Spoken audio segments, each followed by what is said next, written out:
Welcome to Cooking GI Ambassadors, a cooking program promoting geographical indication products organized by Rice Plus Indonesia, a cooperation between the European Union with the Government of Indonesia to strengthen trade competitiveness. Halo semua, saya Santi Serat dan Chef Ragil Imam Wibowo. Pada sesi ini kami bersama tamu istimewa, yaitu Direktur Jenderal Kekayaan Intelektual, Bapak dari Kemenkumham, Bapak Freddy Haris. Halo Bapak Freddy Haris, apa kabar? Halo, baik. Senang sekali Bapak dapat bergabung bersama kami. Selamat datang di Nusa, Pak. Terima kasih. Nah, hari ini kita mau ngobrol mengenai indikasi geografis. Dan di sini ada teh, kopi, dan sajian klepon dari Chef Ragil. Tapi mungkin sebelum kita ngicipin, meskipun kayaknya udah mau manggil-manggil buat diicipin sih sebenarnya. Saya sebenarnya ada beberapa pertanyaan untuk Bapak Freddy. Saya pengen tahu sebenarnya indikasi geografis atau IG itu apa? Lalu bagaimana jika suatu daerah itu punya hasil alam atau hasil kerajinan tangan, dan bagaimana mereka bisa mengaplikasikan atau mendapatkan sertifikat indikasi geografis itu? Indikasi geografis adalah sebuah produk dari 3 jenis. Pertama agriculture, ya. Kedua industri kecil, ya. Yang ketiga adalah kerajinan, yaitu indikasi geografis di sana. Namun memang di banyak negara fokusnya di agriculture.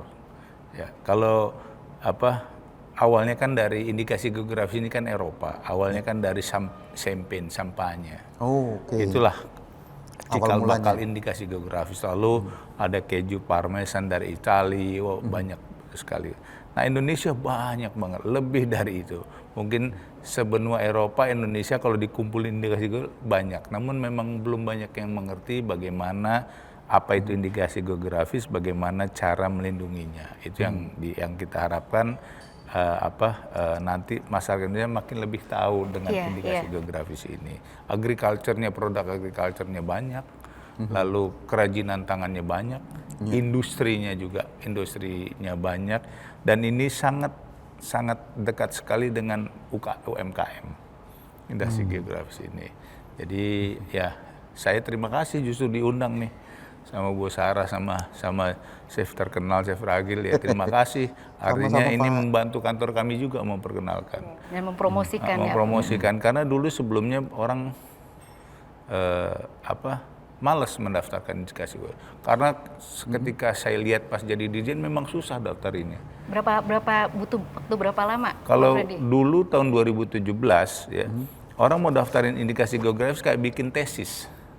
Iya, berat ya. Banyak harus ini. Tapi saya bilang kenapa? Lalu saya sampai tanya kepada pembuat aturan itu, ternyata memang kita yang pengen. Walaupun pembuat aturan itu konsultannya dari Europe, dia bilang ya karena Indonesia pengen kayak gitu. Saya bilang haruskah seperti ini? Nggak harus. Akhirnya kami balik. Kita bikin semuanya make it easy, nanti ada reviewnya. Jadi kita balik. Kita memang kadang-kala pemikirannya kita dibikin kalau bisa bikin susah, kenapa bikin gampang? Nah, saya balik. Kalau bisa bikin gampang, kenapa bikin susah? Lalu didaftarkan, nanti dikasih sertifikat pendaftarannya, nanti sertifikat yang real sertifikatnya karena harus ada quality, reputasi dan lain sebagainya itu di belakang.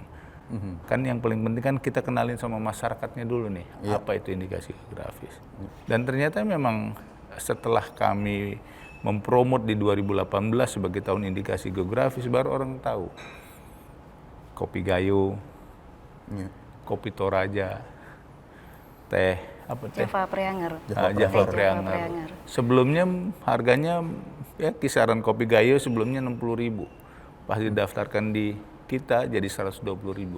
Kenapa? Karena dia terbentuk secara geografis, cuma di daerah situ saja yang boleh menyebut kopi Gayo. Selebihnya nggak boleh. Iya. Nah, akhirnya saya coba juga kopi Toraja. Kopi Toraja dulu dicampur sama kopi Enrekang, kopi ini. Kita bilang nggak bisa kopi Toraja di Toraja. Akhirnya naik. Jadi banyak betul, apalagi ini kan Java Preanger. Mungkin Java Preanger dari satu wilayah tertentu gitu kan. Jadi kalau ada dari puncak yang bukan dari Java Preanger itu nggak bisa. Iya, dan ini juga kalau nggak salah memang satu-satunya teh yang mendapatkan sertifikasi indikasi geografis tahun 2016. Mungkin nanti harusnya banyak lagi produk-produk agriculture yang bisa mendapatkan sertifikat. Nggak tahu kalau boleh disebut sekarang nih. Ini apa Chef Iya, Ragil? klepon. Sebenarnya Tapi klepon. kleponnya fancy sekali ya, jadi Klepon sayang buat fancy dimakan gitu kan. Biasanya sebenarnya. dibilang IG-nya klepon, adanya cuma di Indonesia gitu ya. Biar Tapi isinya klepon ini adalah gula dari Kulon Progo kan ya. Iya, gula Kita kelapa juga Kulon gula Progo. kelapa Kulon Progo. Nah Kita itu, bilang klepon Kulon Progo udah. ya. Jadi kalau saya Boleh boleh tanya, juga tuh. misalkan contohnya kan kangkung Lombok tuh udah dapat ya. Gimana kalau seseorang itu punya bibitnya kangkung Lombok, tapi dia tanamnya di luar Lombok, misalkan di Jawa? Nggak boleh. Ini baru tadi saya tanya sama kebetulan kepala kantor wilayah, saya tanya, dari mana Pak Kakanwil? Dari Indramayu. Kita inget banget mangga Indramayu. Iya. Sekarang habis. Karena mangga Indramayu itu bibitnya ditanam di mana-mana, orang Indramayu akhirnya nanam. Padahal kalau indikasi geografis, yang namanya indikasi geografis, kalau ada sesuatu hanya boleh ditanam di daerah tersebut. Di daerah itu pun sebenarnya sudah ada listnya ya, Iya, Pak Freddy. tergantung Jadi harus geografisnya. Iya. Iya. Jadi ada Geografisnya, jarak berapa kilometer pun sebenarnya iya. masih bisa, tapi sudah ada listnya di daerah-daerah mana aja yang Daerah-daerah bisa. tertentu. karena katanya sama kayak ubi celembu tuh Pak ya. Iya, Ubi Cilembu di ubi mana-mana Cilembu. ya. Iya, pada ngakunya semua ubi celembu. Ubi Cilembu nggak boleh. Ubi Cilembu harus dia ditanam di wilayah Cilembu sama orang-orang yang hidup di Cilembu. Iya. Orang Cilembu mau ke Jakarta, terus dia tanam di Bekasi, bukan ubi Cilembu. Makanya itu agriculture, produk makanan. Sebenarnya kan dengan adanya sertifikat IG ini tuh memang menambah apa added value dari produk, betul, dan harganya pun bisa jadi lebih mahal. Jadi proper ya Pak. Nah, karena dia menjadi eksklusif, maka dia menjadi mahal. Tapi bukan juga berarti ini boleh-boleh saja. Tapi kan nanti industri daerah yang akan maju. Sama juga, kalau kita namanya wine, begitu banyak wine. Kan saya tadi historinya kan.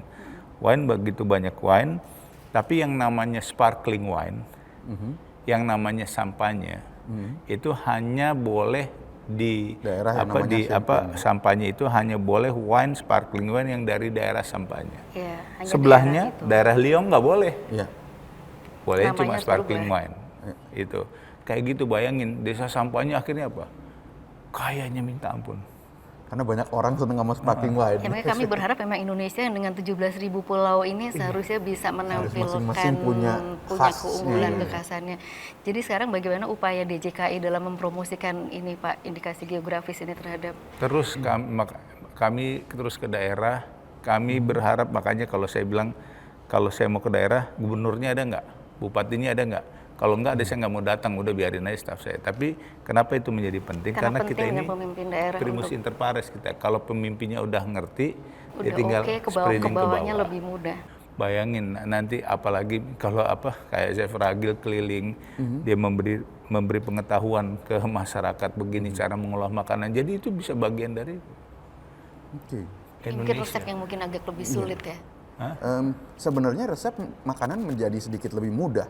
Karena kalau misalnya Karena kita udah bicaranya sudah standar. otentik, itu memang udah harus dari satu daerah itu bikinnya semuanya ingredientsnya.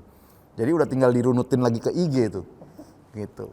Kayaknya kita waktunya ngicipin apa Iya, dulu boleh, nih, Chef silakan, Pak. Ragil. Icip-icip. Berarti sekarang kita coba dulu teh Java Preanger dari Bandung, Jawa Barat. Nah, Boleh, ini tapi- sebenarnya ini disajikan dingin, Pak Freddy, dan sebenarnya bisa ditambah pemanis dari gula kelapa Kulon Progo atau juga madu. bisa ya, atau madu Sumbawa dari madu Sumbawa. Silakan Pak. Kita jangan lupa buka ini dulu ya. Iya, kadang-kadang suka langsung mentok. wanginya aja kan ini. Dan ini memang antioksidannya tinggi. Dan bisa disajiin hangat, bisa disajikan dingin. Berasa banget kalau teh premium tuh begitu masuk di mulut kan dapat semuanya dan Java- halus dan Java maksudnya gitu ya. Preanger ini dia punya dua jenis teh putih dan teh hijau. Boleh diicipin apa dulu nih? Kita makan Iya, ini, sambil kita makan cobain kleponnya klepon boleh. dulu. Jadi klepon ini Chef Ragil nih. Iya, ini kleponnya pakai gula kelapa Kulon Progo di dalamnya, jadi dipecahin dulu Pak. Ini biar, nah. oh ini tuh ternyata keras ya. Tadi saya Iya. pikir ini udah kebayanginnya klepon yang tuh. Jadi ada, harus ada effort. jadi ada Nah ini gula kelapanya pakai Gula gula kelapa kelapanya. Kulon Progo khas Yogyakarta. Ini cara baru menikmati klepon, Pak Freddy. jadi klepon, saya bilangnya klepon reverse klepon, karena biasanya klepon panas, ini jadi kleponnya dingin.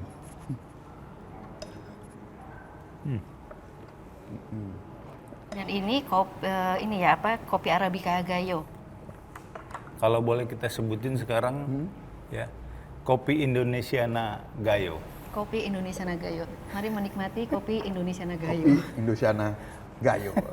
Biar nampak Indonesianya juga Indonesia. menjadi mendunia. Mendunia. Tapi emang rasa Arabica Gayo itu memang ada acid tapi mungkin less acid ya. Asamnya Iya, ada iya. ya. Karena ini kan pakainya yang Arabica, bukan yang Robustanya. Ya. Gitu, jadi emang bodinya semua juga udah Dan dia strong juga ya. subtle semuanya ya. Dan emang ini juga salah satu yang paling favorit di Eropa sekarang. Di Eropa ya. Arabica terutama Gayo kayak, ya. Inggris yang saya dengar terakhir karena mereka juga udah mulai buka franchise di sana untuk satu coffee shop Indonesia tapi khusus Gayo Gayo. gitu. Jadi bukan yang stylenya Aceh yang kopi tarik tapi dia Iya, bikinnya iya, yang iya. coffee shop gitu. Nah, kita udah selesai icip-icip kopi, teh, dan klepon. Sekarang waktunya kita melihat Chef Ragil masak. Jadi kita pindah ke dapur yuk. Kita Mari masak, kita ajak Pak Freddy masak. Nah, ini begitu banyak bumbu dan rempah-rempah, juga rempah-rempah yang mendapatkan sertifikasi indikasi geografis. Nah, masak apa nih? Ada 2 macam ya kalau nggak salah. Iya, ada 2 macam. Yang pertama kita akan masak sup kambing Aceh atau kalau orang Aceh bilangnya si kameng. Si kameng itu artinya daging kambing ya? Ya, si daging kambing. Si itu artinya daging, kameng artinya kambing. Kambing. Gitu. Nah, apa aja nih Chef Ragil? Nah, ini untuk yang kita pakai yang sudah terdaftar di IG, Iya. itu Ini ada si cengkeh Moluku Kiraha cengkeh, dari Maluku, dari lalu Maluku. ada Kemudian Palasiau dari Sulawesi Utara, Terus ada kayu manis kerinci dari ya, Jambi. dari Jambi. Nah, yang sekarang lada. mungkin yang jarang banget, ya lada kita pakai juga dari Kita lada putih dari Luwu. Lada Luwu Timur ya. Nah, ini Ini yang paling spesifik. yang paling spesial nih, saya baru dapat kiriman, Pak. Jadi ini garam gunung Adan Krayan. Ini dari Kalimantan Utara. Dari Kalimantan Kita aja Utara. mungkin agak sulit ya mencapai Sampai gunung buat ini. kesananya aja udah susah.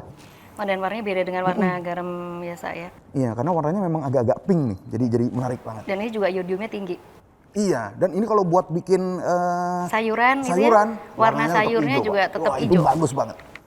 Oke, nah Oke, kita mulai masak ya. Ya, saya sekarang mau Apa aja nih bikin paste pertama? dulu bumbunya. Jadi bawang putih, terus ada kunyit sama jahe, terus bawang merah, terus kemiri. Nah, cabenya juga kita potong dulu. Ini nggak pedes ya kayaknya. Enggak. Pak Freddy suka agak-agak pedas dikit kan, Pak? Oh, suka pedas. Vitamin C-nya tinggi katanya. Antioksidan juga ya, Pak? Antioksidan Oke. juga. Ini kita akan Campuran di blender. ya kita blender dulu sebentar. Oke. Bapak boleh di sini, Pak. Saya blender ke situ. Ini bumbunya sebenarnya boleh di blender, boleh di ulek. Sebenarnya kalau si kameng ini kalau di Aceh sebenarnya di rumah makan banyak yang jual atau memang masih rumahan aja ya?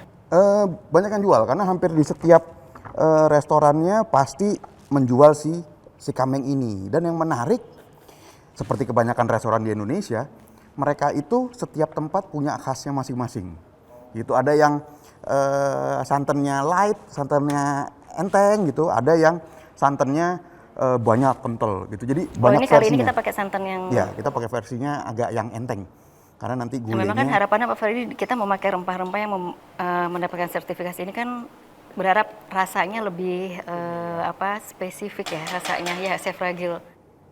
Jadi rasanya mudah-mudahan bisa mirip dengan yang asli dari Aslinya. sana. Gitu. Karena ini memang masalah geografis ya. Kadangkala rasanya memang agak berbeda. Oke. Ini langsung dimasukkan. Jadi kalau untuk Ya. dagingnya bagian apa nih? Ini saya pakainya selalu bagian paha kalau Bagian untuk paha. sup seperti ini karena supaya ketika dimasak nanti sarinya keluar dan Dan rasanya udah juga gurih dari sari-sarinya ya. gitu. Sebenarnya kalau mau lebih enak lagi, ini bisa disiapkan dulu sehari sebelumnya, direndam sama bumbunya. Wah, itu rasanya lebih kelotokan lagi.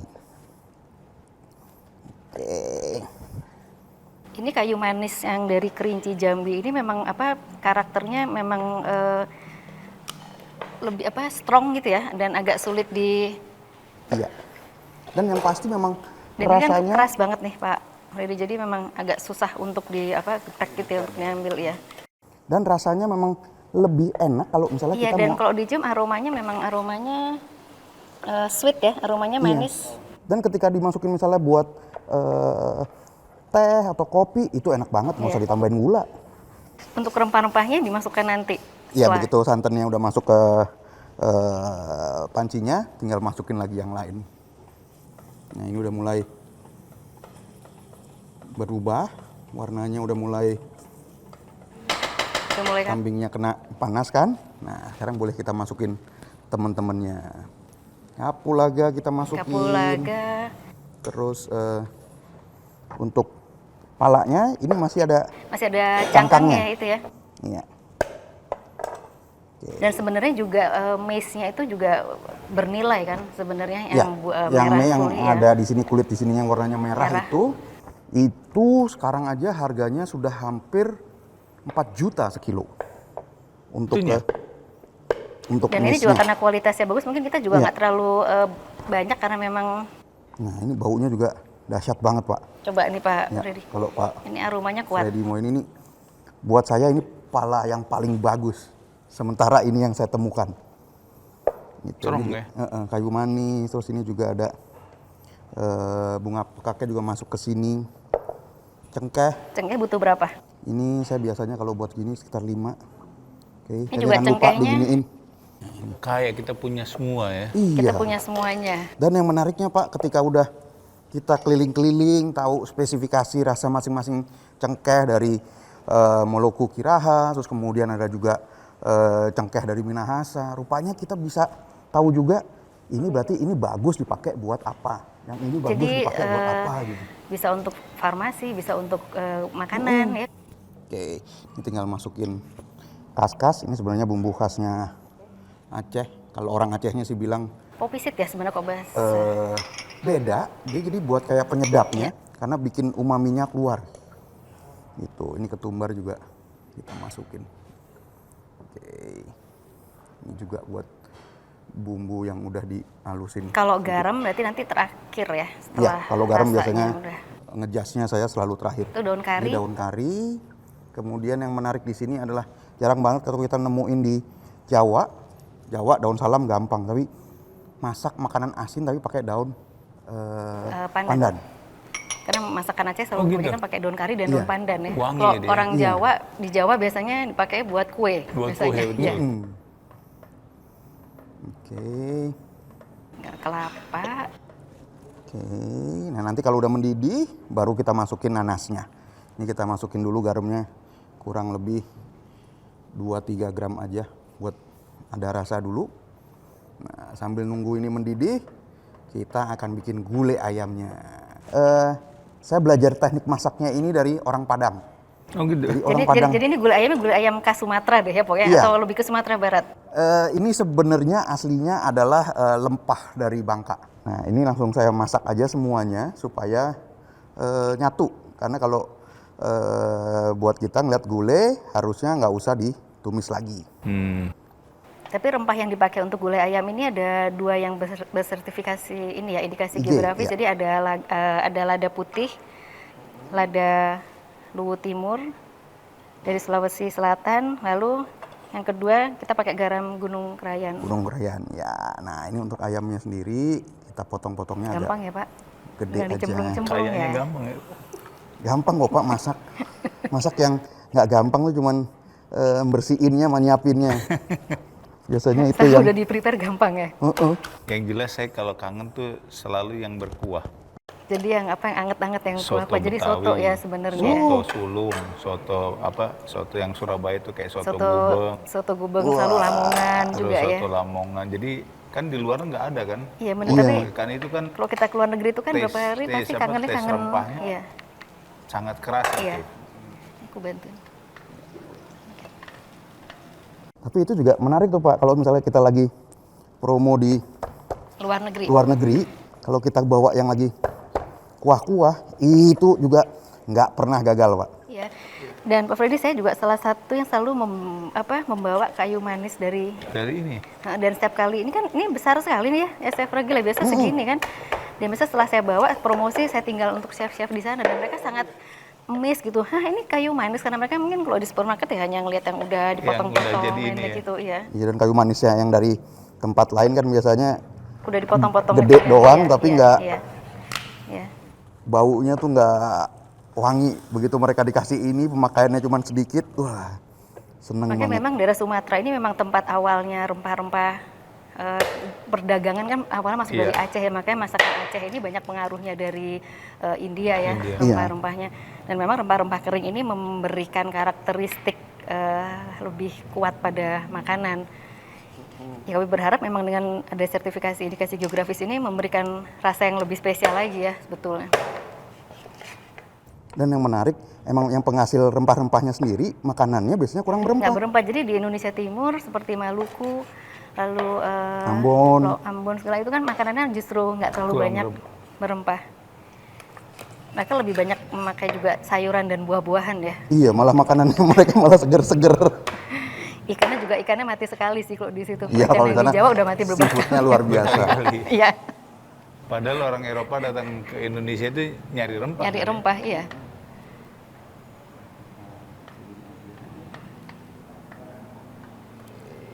Itu udah mendidih, boleh nanasnya Sebentar masukin, lagi. Mbak. Nanas juga mempercepat proses matang dari si...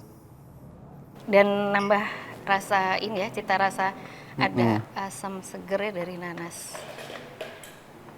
Ini aromanya udah tercium. Kita cobain dulu. Kurang apa? Tinggal asin aja. Oke, aku tambahin. Oke, ini udah mendidih. Kita masukin ayamnya. Sama masukin rempah-rempahnya. Oke. Setelah itu kita tunggu sampai matang. Ya, ini kita tinggal masukin bumbu-bumbunya. Ya.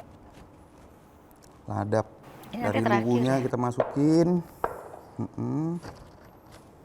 Terus salam, daun jeruk.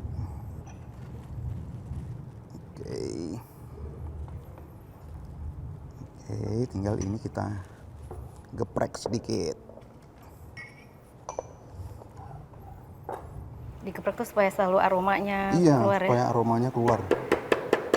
Oke, ini kita kasih lagi garam sedikit supaya ada rasa. Nanti mendidih yang kedua, baru kita masukin ubi buat temen karbohidratnya. Kalau nanti yang si kameng ini kita menikmatinya dengan beras Adan krayan. adan krayan. Nah, ini kita tutup dulu. Oke. Wow, ini si kamengnya udah mateng, si kameng khas Aceh dan gulai ayam. Nah Ini udah mateng. ya udah mulai mendidih kan, kita masukin ubinya sedikit. Ya. Ini pengganti karbohidrat. Iya, maksudnya kalau kita kan punya banyak umbi-umbian. Betul. Daripada kita pakai kentang lagi, kita bisa juga pakai Kayak ubi. ubi. Ya. Oke, kita tunggu sampai mendidih lagi. Ya. Ini kita cobain dulu kurang apa. Gimana aromanya Pak Freddy, udah kecium nggak? Karena kena itu lagi ya. Udah jam lapar. Lapar, langsung lapar. Bener-bener laparnya beneran ya, Pak. Ya ini kita tunggu sampai Ini ya, Pak. Aromanya tuh Itulah ya. hebatnya rempahnya Indonesia. itulah ya, Pak. rempah Indonesia. Oke, sekarang kita cobain. Nggak masalah kan Pak makan kambing Pak? nggak masalah. Woi, kita paling seneng. Itu yang paling enak sebentar. Apalagi untuk menikmati si kameng ini nanti kita pakai nasinya nasi Adan krayan. pulen adan krayan. Jadi nanti buat si kameng ini bisa dengan adan krayan, bisa juga kalau misalnya suka bisa dengan lontong. Silakan Pak, saya ambil. Waduh. Nasinya aromanya sudah Aromanya, waduh. Aromanya mantep. Ini Rempahnya satu lagi itu nih buat Mbak Santi. kaya. Jadi kalau orang Indonesia itu kurang enak makanannya, itu masalahnya karena kurang bisa masak. Jadi itu ya, dan Karena memang rempahnya kita itu udah sangat kaya dan sangat pasti wangi. rasanya pasti lebih Udah spesifik pasti juga. wangi dan saya coba rasanya nih.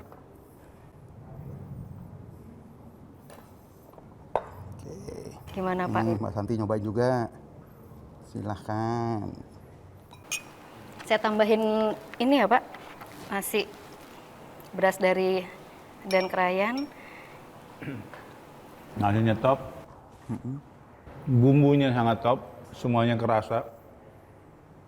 Saya biasanya kalau makan enak, tapi ini semuanya kerasa di mulut. Iya. Iya, meledak ya Baik, Pak. baik rempahnya. Dan saya baru coba, oh asin garam itunya juga Luar biasa, beda luar ya. biasa. Jadi baru kali ini chef, saya ngerasain makanan, saya bisa bedakan satu gitu. Dan apalagi tadi ngeliat prosesnya semua ya, dari Prosesnya rempahnya, garam, ya Pak. Nih, saya ambilin minumnya dulu Pak, biar bisa bersihin peletnya dulu. Iya. Yang penasaran juga karena dikit-dikit kita bawanya mau makan semuanya nih. Nggak langsung banyak ya Pak. Gimana Pak? Ini ubi. Ubi. Jadi nggak harus melulu Bapak-bapak, pakai. ibu-ibu, ini ubi. Rasanya kayak kentang. Yang sini Mbak. Betul-betul seperti kayak kentang. Jadi kalau memang diolah oleh orang yang tepat ya. Orang barat bilang sweet potatoes. Kita bilang ubi. Dan rasanya betul-betul Chef Ragil bilang fabulous. Betul-betul saya coba ubinya. Biar kebuka aja. Betul-betul seperti kentang. Padahal ini ubi. Pengganti Bayangkan. karbohidrat ya Pak. Dan bumbunya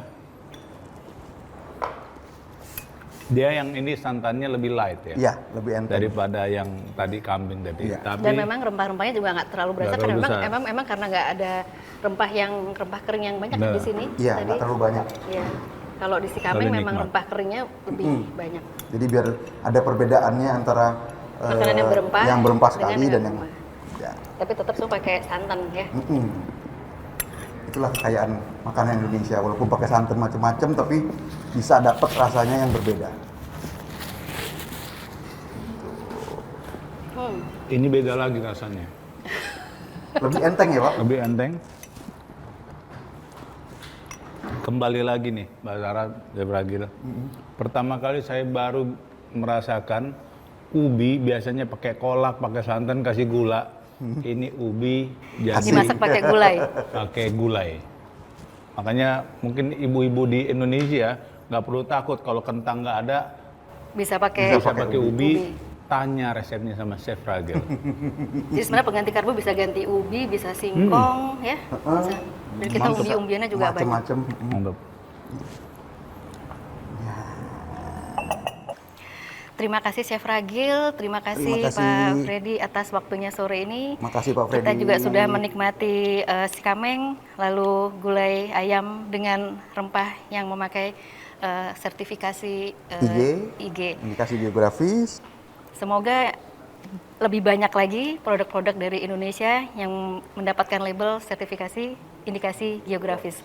Terima kasih, sampai jumpa di lain waktu. RA.